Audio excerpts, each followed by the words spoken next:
एक दिन बादशाह अकबर अपने दरबार में बैठे हुए थे।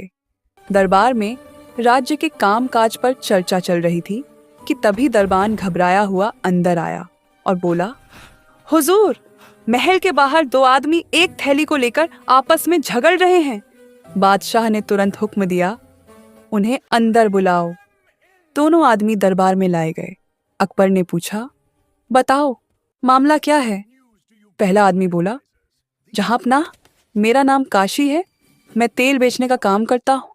कल यह आदमी मेरी दुकान पर तेल खरीदने आया था। मौका देखकर इसने मेरी अशर्फियों की थैली चुरा ली। जब मैंने पूछा तो कहने लगा कि थैली उसकी है। अब आप ही न्याय करें। अकबर ने दूसरे व्यक्ति की ओर देखा। तुम क्या कहना चाहते हो? दूसरा बोला, हुजूर, मैं रमजान कसाई हूँ।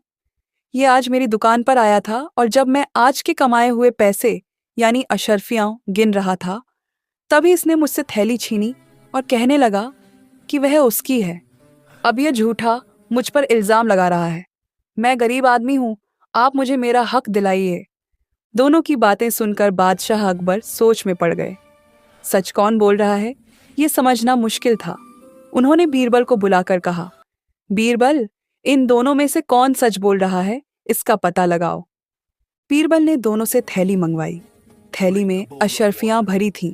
उन्होंने सेवक से कहा, एक कटोरे में पानी लेकर आओ। जब पानी आ गया तो बीरबल ने कुछ अशर्फियां पानी में डाल दी और ध्यान से देखने लगे।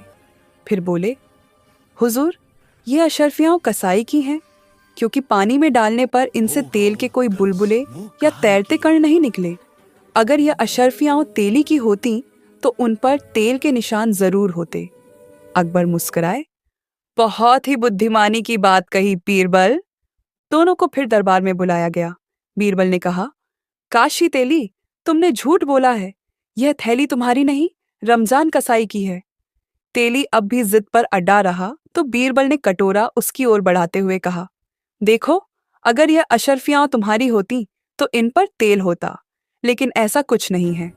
यह सुनकर काशी नाम का तेली शर्म से सिर झुकाकर खड़ा रह गया।